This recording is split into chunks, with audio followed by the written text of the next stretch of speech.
I hate computers. Anyone I know who's worked with technology for as long as we have has come to the same exact conclusion. They're very mean. They're jerks. Computers are jerks. I'm not going to disagree with you, but I'm curious in this particular instance, how was your computer being a jerk? So what happened was I clicked on the link. Oh, first and mistake. What's supposed to happen is Zoom opens. Okay. You're familiar, right? I have used Zoom once or twice. Yeah. So what was happening was I clicked on the link and then nothing happened. Oh, that's wrong. That's not what's supposed to happen. And I was confused. I mean, that's very common for you. It's not nice. It's not wrong. I feel like you enjoy being unkind. Computers and I have that in common. And I just, at a certain point, I was like, you know what? I don't care. I'm just going to reboot the whole situation. It's been a while. Let's reboot. And you know what happened? I rebooted and everything worked. Have you tried turning it off and on again? Thank you for eventually getting to the joke. Yes. It would be funnier if it wasn't the solution to so many problems with technology. Maybe that's how we solve climate change. Maybe we just need to turn everything off and turn it back on again. You know, you're not wrong. I think that could possibly work. It would do more than whatever the hell we're doing right now. Which is nothing? That's the one. Yeah. Yeah. Yeah. Actually, I think the first part of that solution's the best part. The part where we turn everything off. Oh, right. Okay. Yeah. Turning it on again is the mistake. Let's turn it all off and then go outside. Go play. Yeah, let's not take it too far. I don't do well with team activities. No, you don't seem like a teamwork kind of guy. You and my fourth grade soccer team would agree on that point. You are a middling midfielder. There, I said it. That is kind of you to say. I was more of a despotic defender, but why mince words? I enjoy the alliteration. Thanks. It also wasn't true. I was trying to think of something insulting to go with D, and I came up empty. Wait. Insulting towards you or yes. Insulting towards me? I mean, ideally both. Fair. So now that your computer has had its little fit, do you think we're ready to proceed? Reluctantly, I think we should. Hello, alleged human, and welcome to the Chaos Lever podcast. My name is Ned, and I'm definitely not a robot. I have climbed the highest mountains. I have run through the fields, only to be with you? With me is Chris, who still hasn't found what he's looking for. Have you ever climbed a mountain? Define mountain and define climbed. So what I'm hearing is no. It's hard to say. Actually, this is an interesting question because I would love to hear your take on this. Okay. I personally think that mountain climbers are crazy. You know what it takes to climb a mountain? The will? Well, that's only part of it.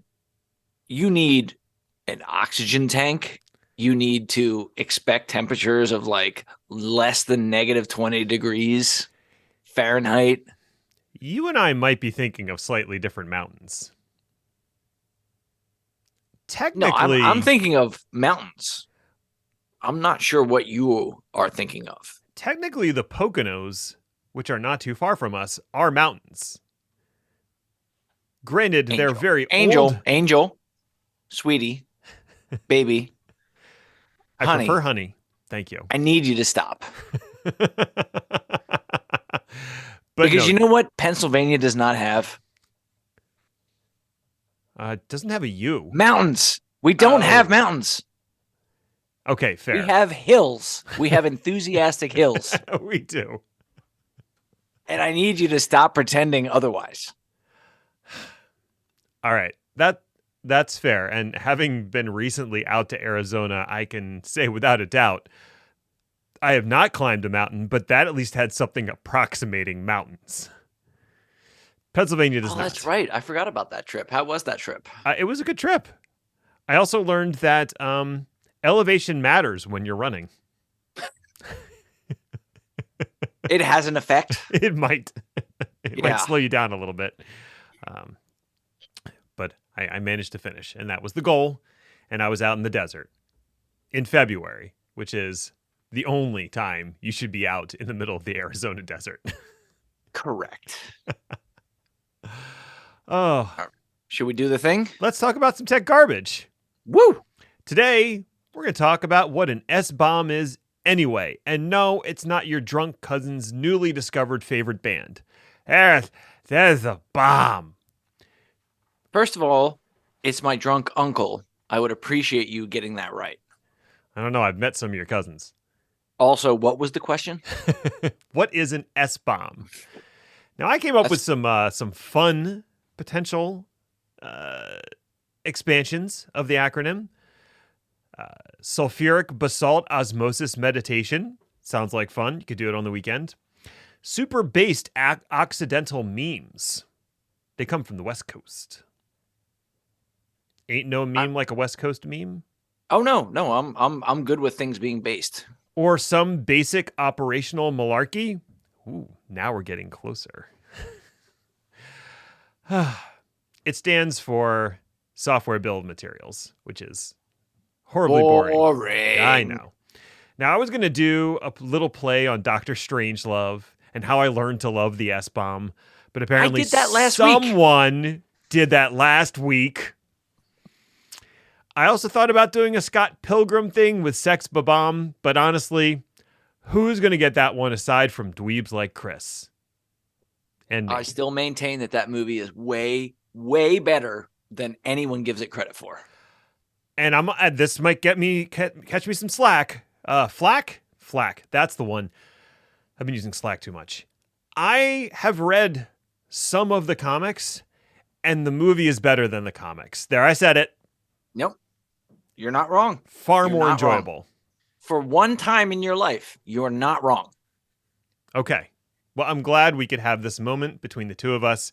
I'm sure we've lost our last singular listener. They're going to be so mad. Oh, so that does leave me without a pithy title for this week's main article, but instead, we'll just get right into the topic that is software bill of materials. Let's do it. So why do we even need this damn thing? There was a time, long, long ago, when software was written entirely by a single person, or maybe even a small group of people, without using components from other programmers. Now, that time was vanishingly short, as rewriting common functions to stroke your own ego is both inefficient and stupid. Programmers quickly realized they could develop reusable functions and modules and libraries, etc., that could be called by other programmers as needed. Now, the library could do something pretty simple, like manipulating strings, measuring a string's length, or generating substrings, finding a character in a given string, etc. Or it could be something really complicated, like handling cryptographic functions, something that you should never roll your own on. Which are also somehow strings. Yes, but they're different. So once you start using the code of others in your program, you're creating a dependency on that code. And you're kind of assuming that the borrowed code both does what it says on the tin and that it does it in a way that is acceptably efficient and secure. Now, you know what they say when you make assumptions. That's not a good idea. It makes an ass out of you and umptions. So you wrote that. I did. And I really enjoyed it. yeah. Okay. Okay. Let's just move on. It doesn't matter if anybody else did. We are all very proud of you. I am tickled chartreuse. Modern applications use the technical term a metric shit ton of other software to assemble themselves. For instance, not an imperial shit ton. No, this is metric. Yeah. We're playing with the big boys now. Of course. So, for an example, let's look at, say, a common JavaScript framework, React.js. I found an example calculator application. Now, the application, if you look through the package.json file, it lists 4 dependencies. But those dependencies actually expand to over 100 individual dependencies when you look at the package lock.json file, which is what lists all the versions of those dependencies. Right. That file has each package, the version of that package, the file path, and an integrity check for that package. And that's all for a very simple calculator application running in the browser. So are you implying that that is excessive? I don't think anyone, even in the JavaScript community, would argue otherwise. Using JavaScript and the frameworks or Node.js has shown time again that there are just a preposterous number of packages that get added when you load up the packages and initialize whatever the software is. So let's talk about an instance that's written in a real language. And I want to be clear, I'm being facetious because Jesus, people are touchy about that. The JavaScript community just got furious. You know what? As a PowerShell user, I get it. Moving on. So how about Kubernetes, which is written in Go? I looked at that repository, and if you want to build Kubernetes, we're looking at about 200 required Go modules to build Kubernetes. So it is dependent on at least 200 modules. So what I'm saying is that modern software relies on a lot of other dependencies, which themselves rely on dependencies, which may also rely on dependencies, or put more succinctly, it's turtles all the way down. Now, yeah, and what's interesting is if you think about Kubernetes, which I don't ever. I try not to. Kubernetes is a big project. Like that's a significant platform. Yes. Making a calculator that works in the browser not as sophisticated.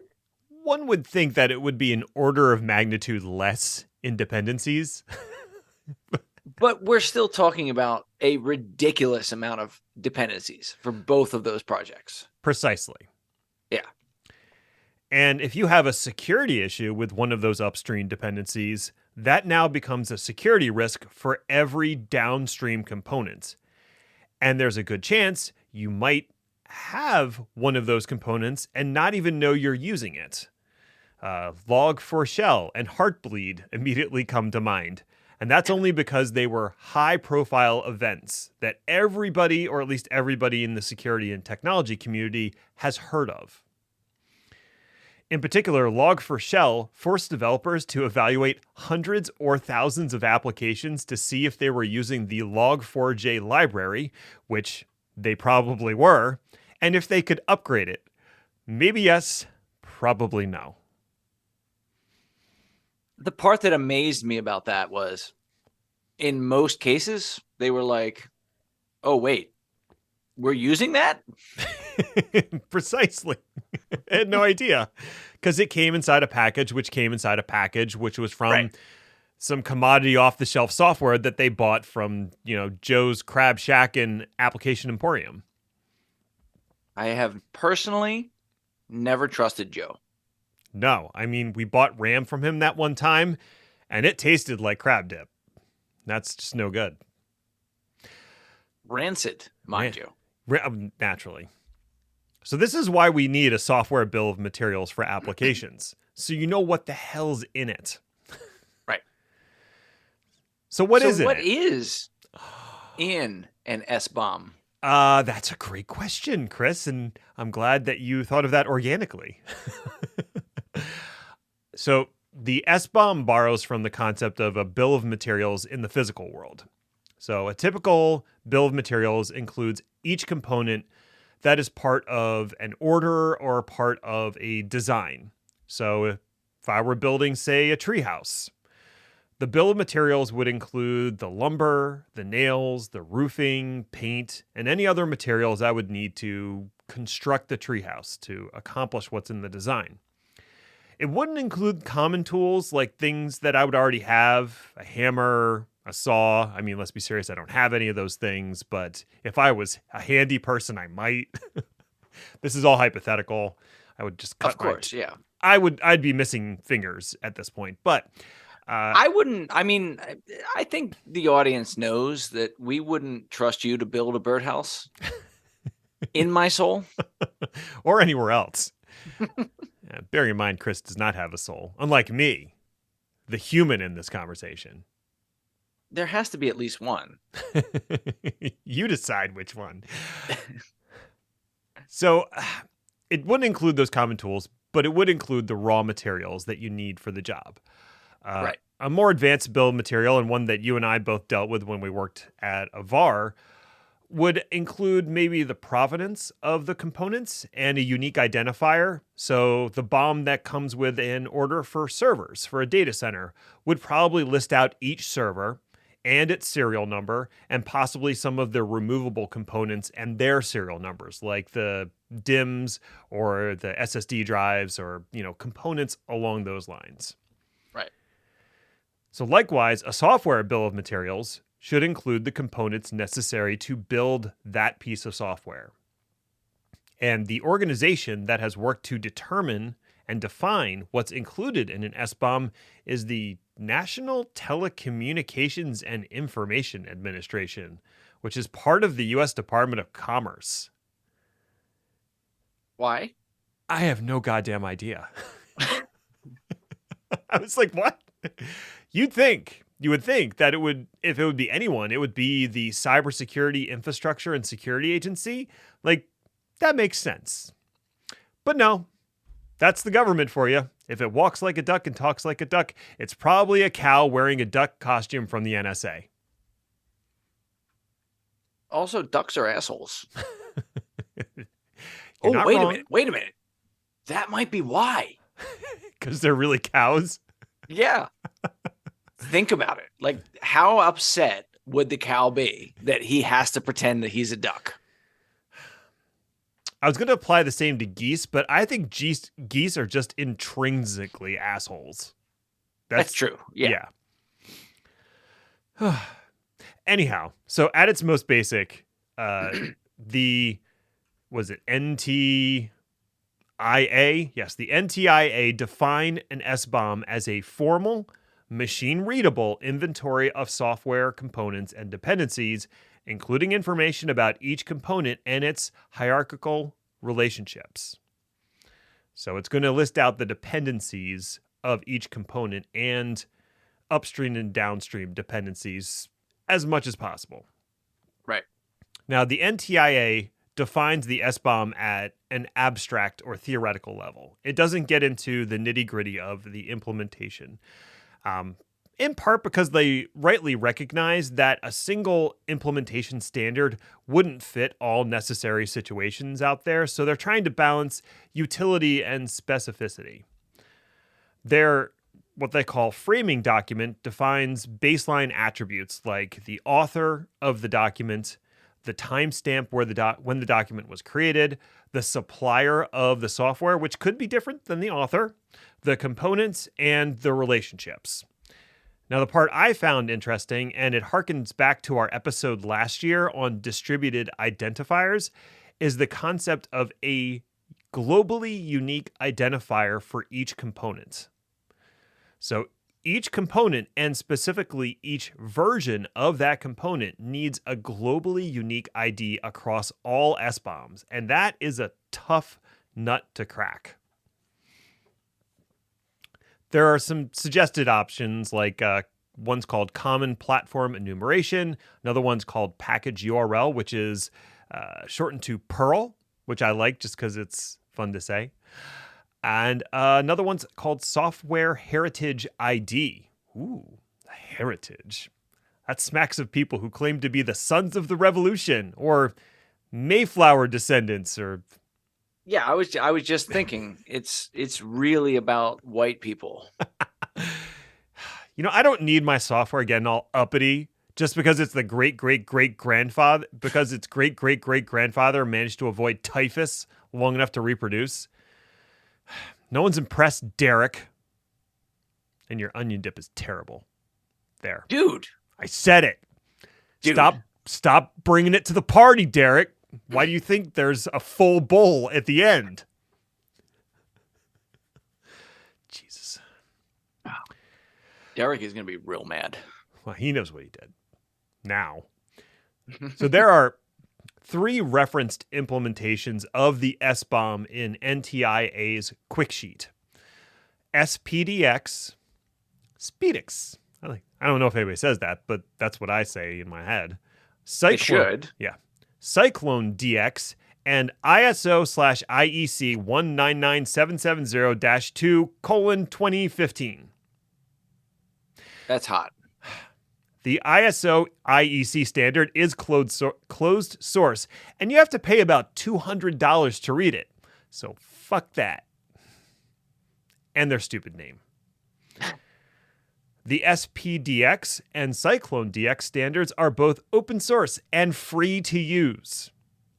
So I don't know enough to recommend one versus the other, but I'm sure the two of them are both very capable and well thought out.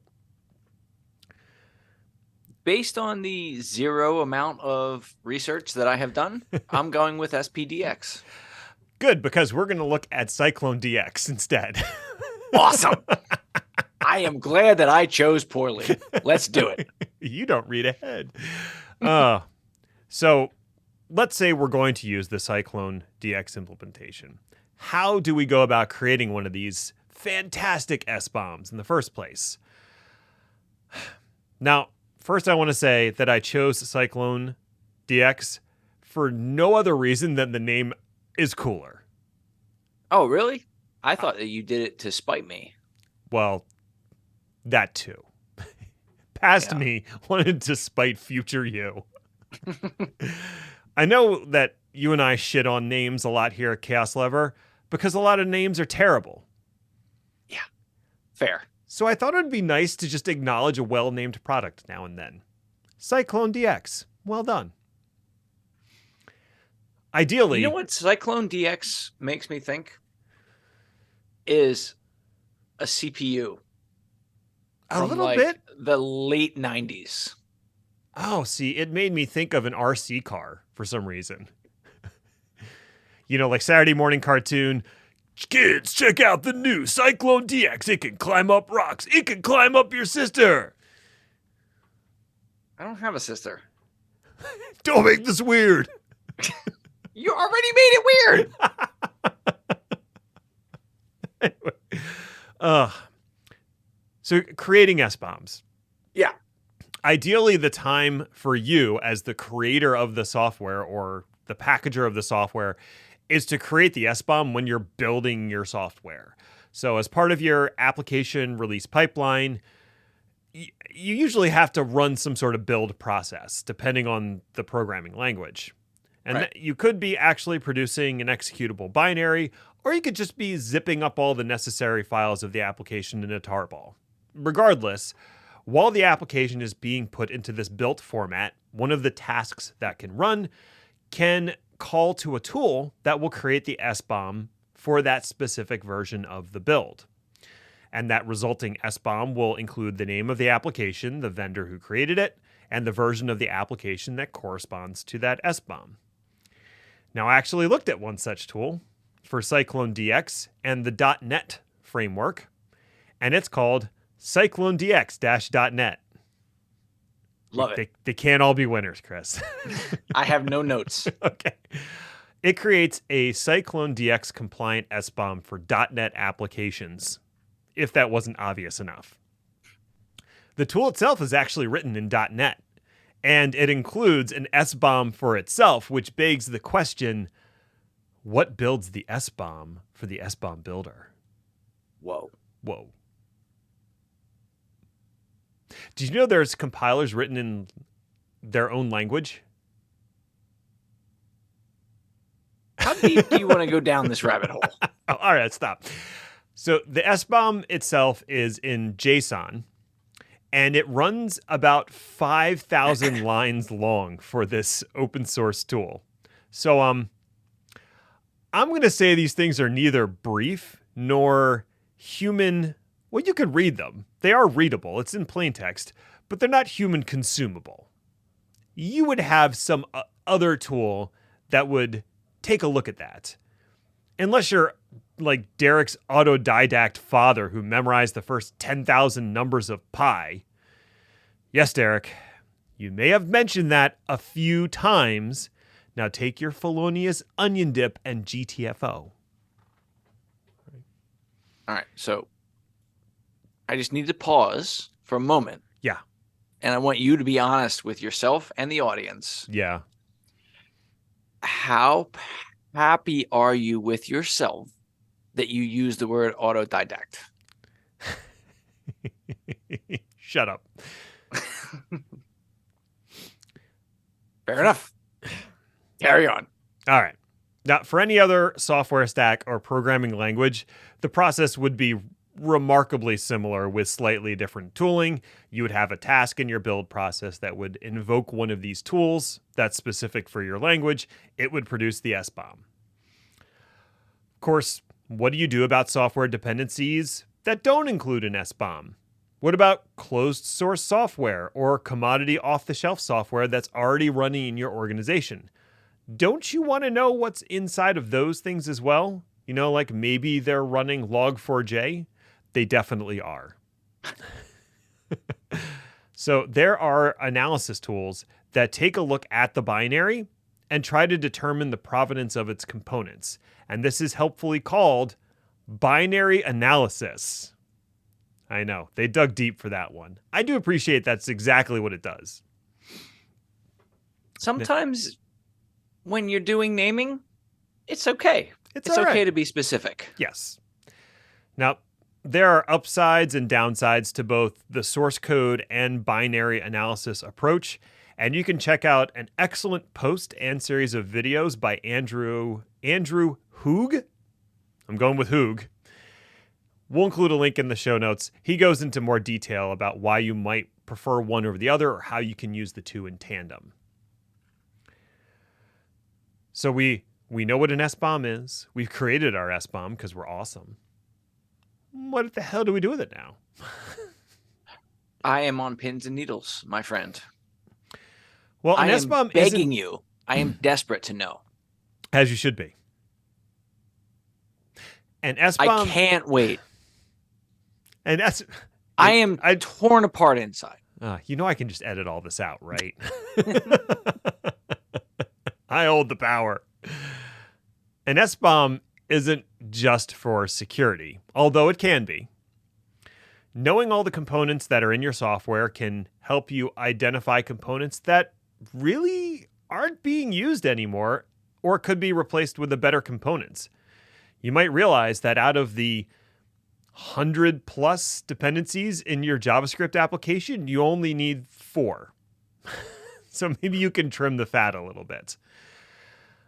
You could also realize you're using an extremely old version of one of those components, and it's time to upgrade.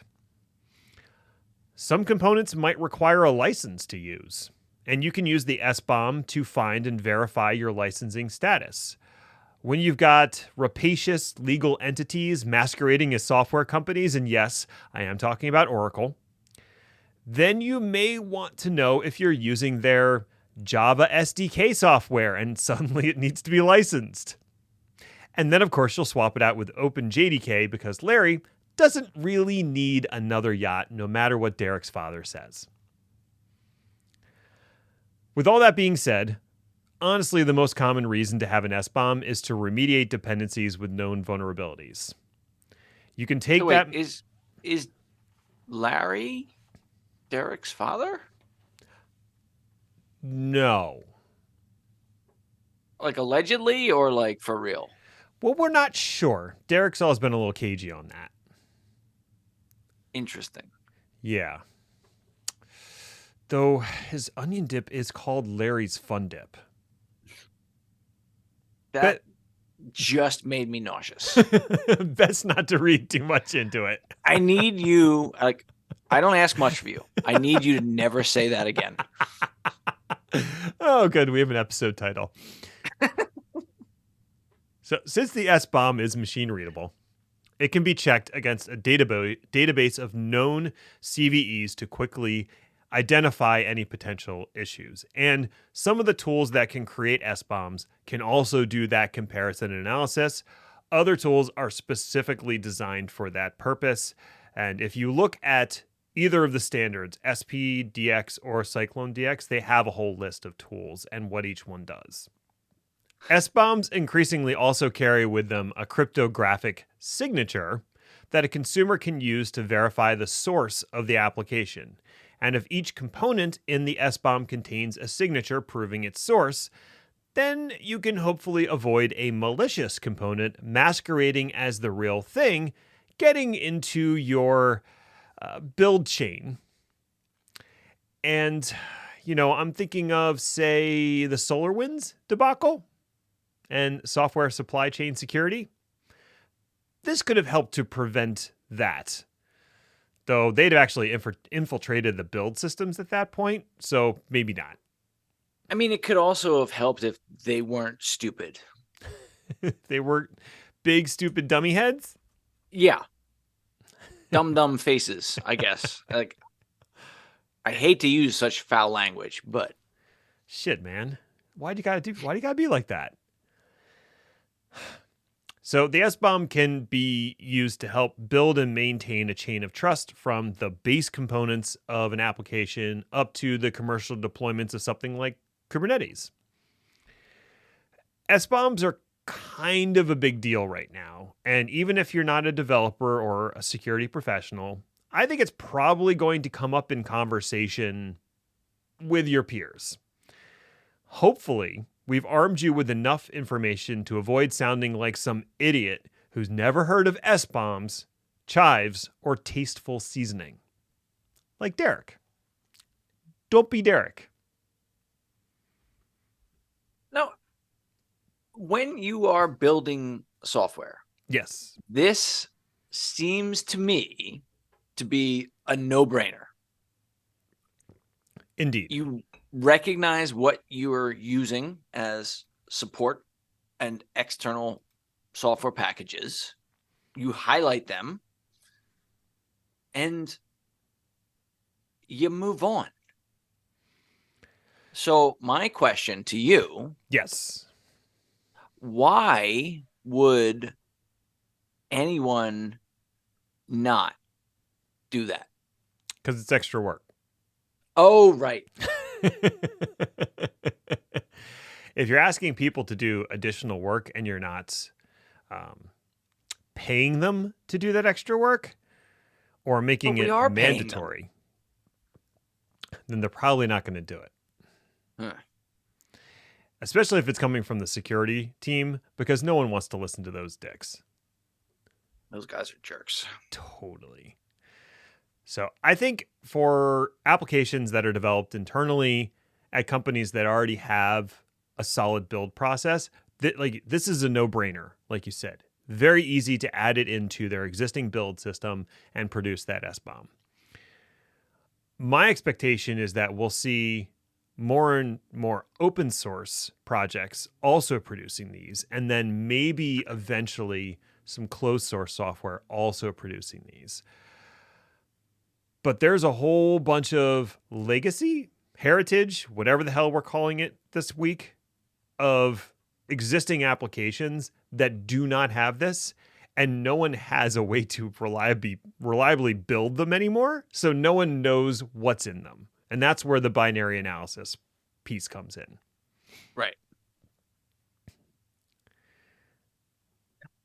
Lightning round? So, lightning round. Okay.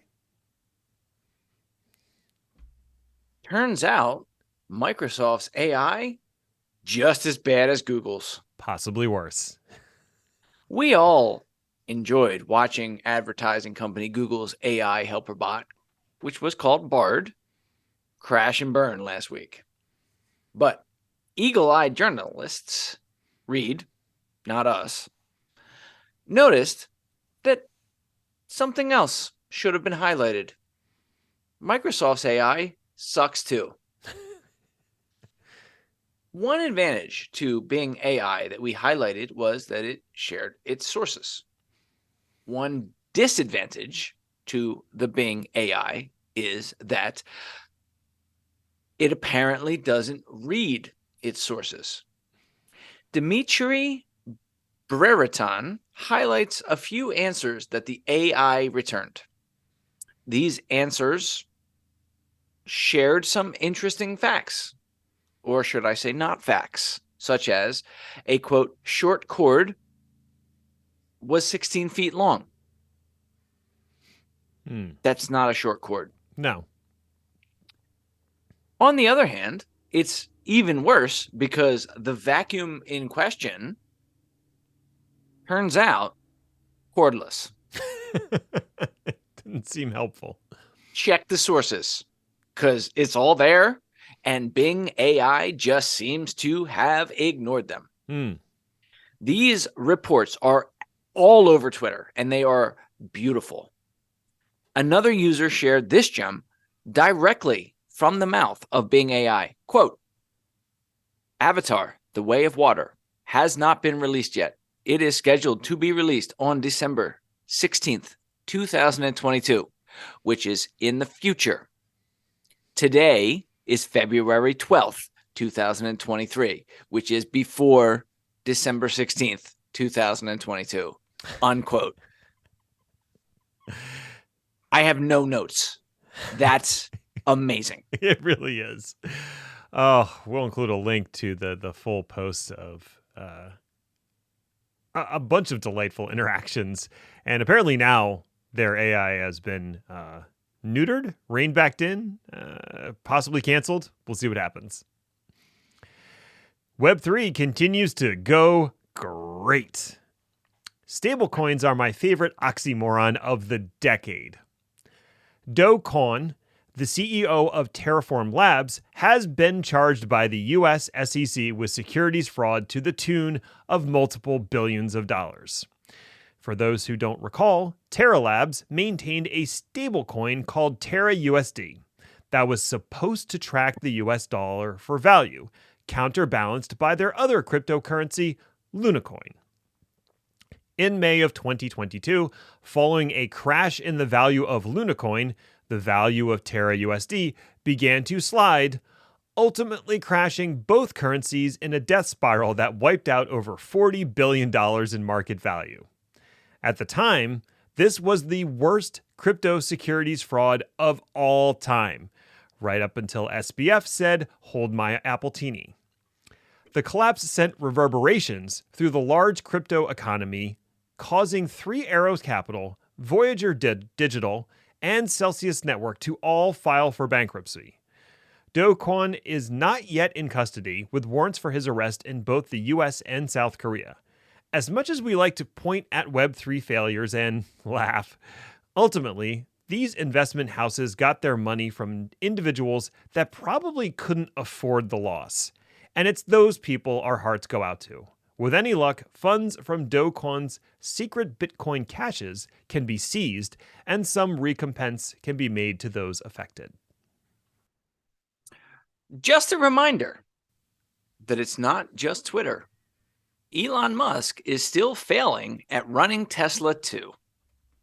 So let's play a game. Let's pretend that you, Ned Bellavans, are in charge of a car company.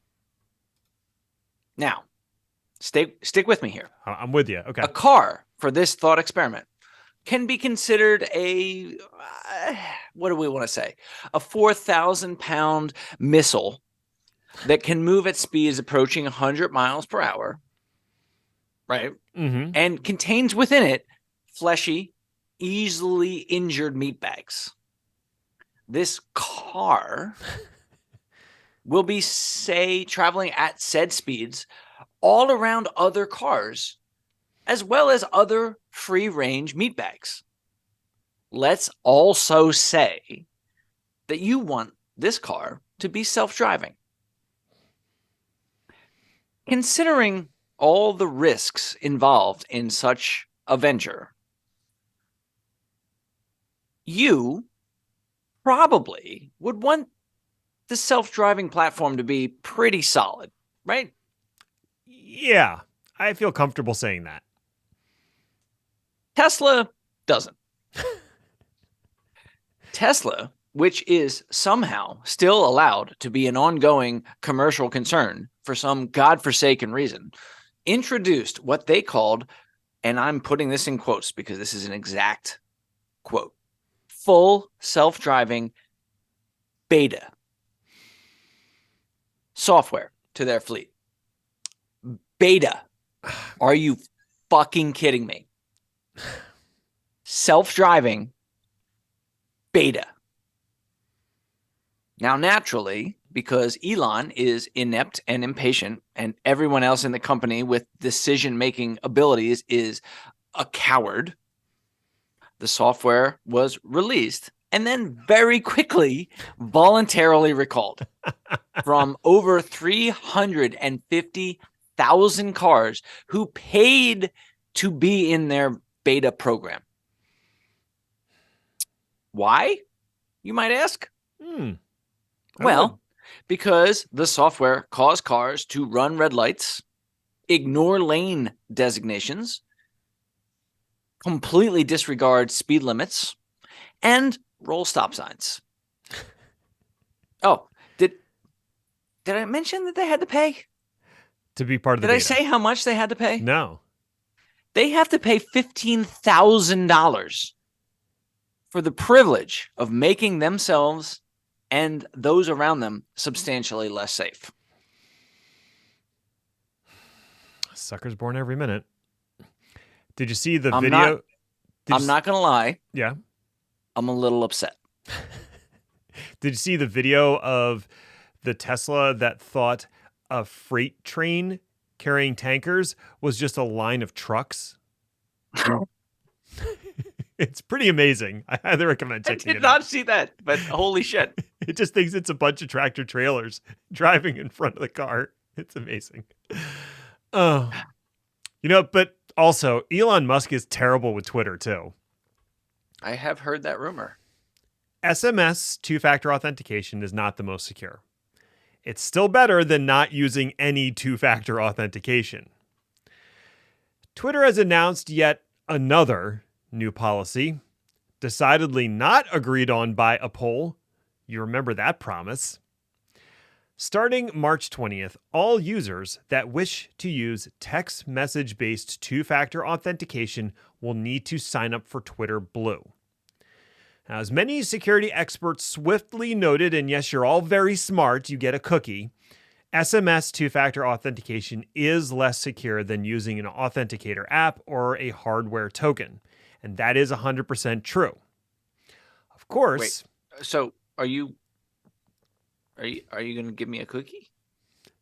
Later, after the show. Excellent. I made snickerdoodles. Carry on. All right. Of course, not everyone has a smartphone capable of running such an app, and others lack the technical sophistication to use authentication apps. These are the same types of users who either won't have the money or the interest in paying for Twitter Blue. The policy change makes users de facto less secure, and those who can afford to pay already have access to authenticator apps.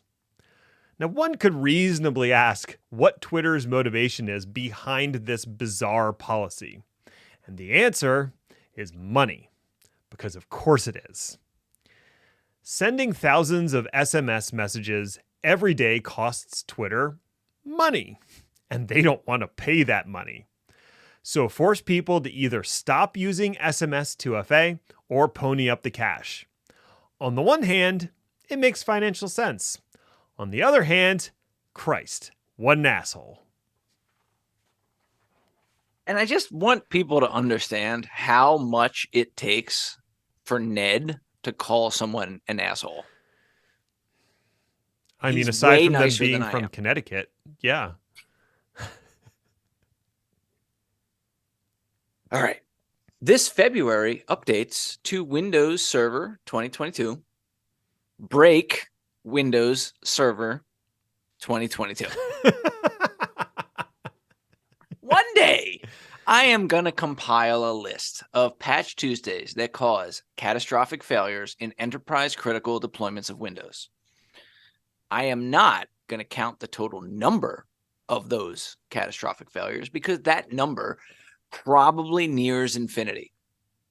Just the number of days where this allegedly routine and tested patch bundle comes out is loyally applied by dedicated sysadmins, and then everything melts down. Honestly, the number of failure days might be equal to the number of actual Patch Tuesdays. Wait, why does this all sound familiar? Anyway, this time, KB 5022842 was released and, quote, might cause guest VMs running on ESXi 6.7 or 7.0 to, I quote again, not start up. The damage appears to only affect systems that are using the secure boot option in VMware, which who cares about security, right? Right. If you have already installed the patch, even uninstalling it will not undo the damage.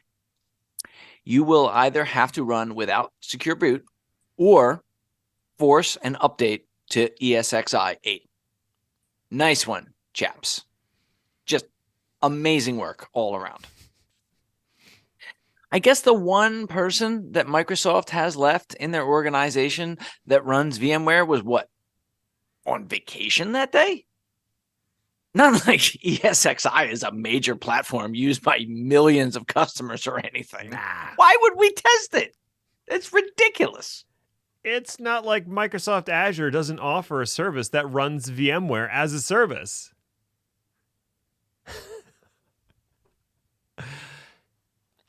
Amazon employees tasked with mandatory fun.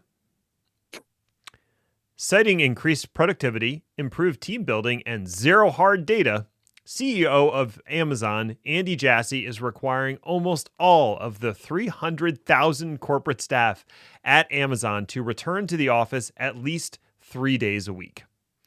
Clearly, Jassy is concerned about the slowing growth of Amazon in 2022, where they eked out a slim 9.4% increase over the previous year.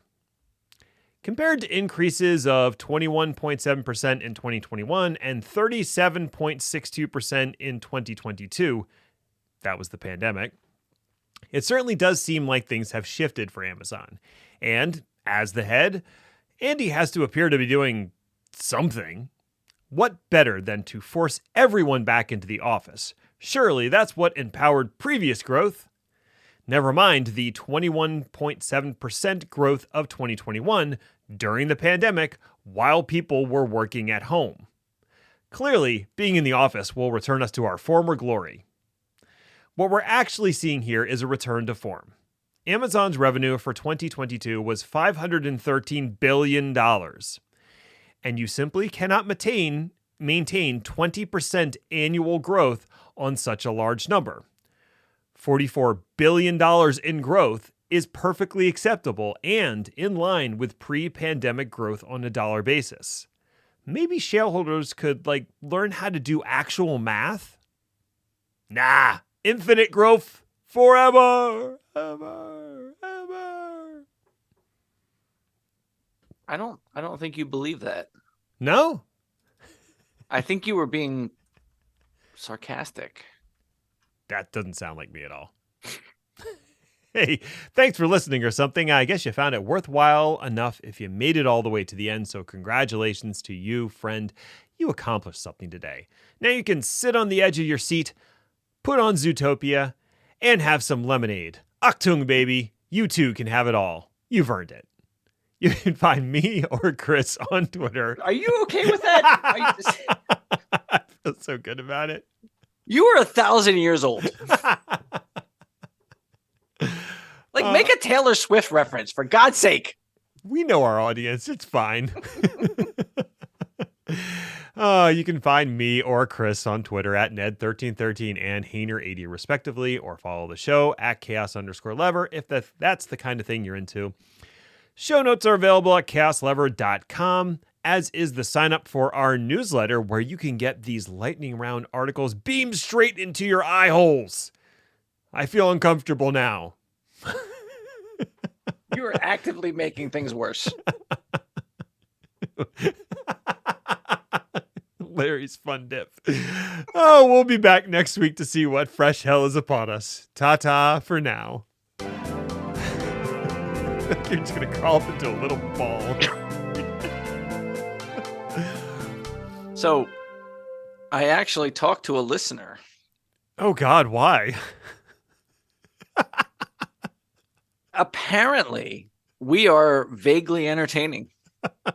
That sounds unlikely in the extreme, but I appreciate the feedback.